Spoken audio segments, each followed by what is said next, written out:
Time now for the last word with Stephen Brunt, joining us now from our Toronto studios in Sportsnet. Now, outburst, tantrum, meltdown, you call it what you will, but Patrick Roy's antics from the season opener made waves across the league. Now, he's been known to fly off the handle before.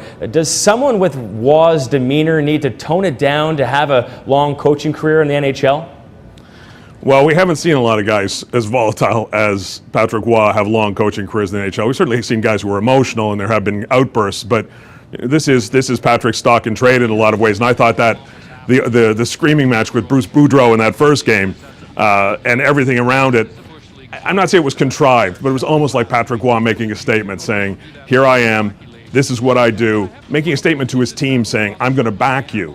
And again, that may seem crazy watching it. It might look like a sideshow watching it as a fan, but it's more about the impact in the dressing room. And I think Patrick Roy knew exactly what he was doing that night. Because we've seen, behavior from Roy, when he coached the Quebec Ramparts. What are some of the adjustments Roy will have to make in his coaching style as he moves from the junior ranks to the pros?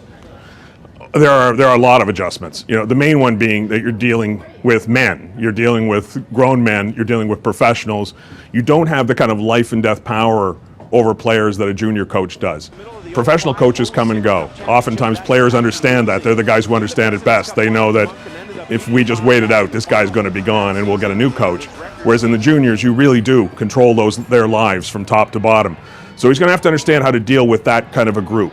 But that said, Patrick Roy spent a lot of time in NHL dressing rooms. He knows team dynamics. And I think he's a smart enough guy, the volatility side, the tantrums aside, he's a smart enough guy to figure that out. Well, yeah, you'd hope he is, because the Avalanche have given him, a ton of power. He has total say over all hockey matters, which effectively makes him head coach and general manager. Is that too much power for him out of the gate? Well, it's a lot, and it's very hard. Is too big a job for most people. But he could name his own terms coming in there. They wanted him badly. It's a big rebuild. They're taking it right down to the ground.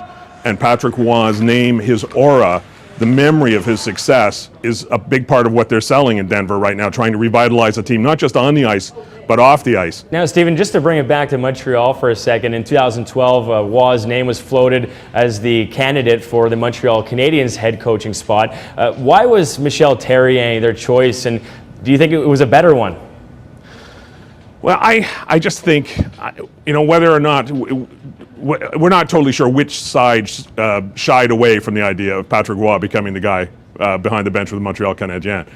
But, either way, I think that the idea of just that it would have been too big, that Patrick Roy returning to the Habs as coach, a position that I think is the most pressure-packed position in sport in North America, in any sport. The hardest gig is to be the coach of the Montreal Canadiens. If you add Patrick Roy, his history with the team, his up and down history with the team, now reconciled since they retired his jersey, but it would have been like opera. It would have been high drama. And I think maybe both sides decided that for him starting his NHL coaching career, that wasn't the ideal situation. It would have been an entertaining one for sure. Stephen, thanks for your insight on all this, and we'll see you next week.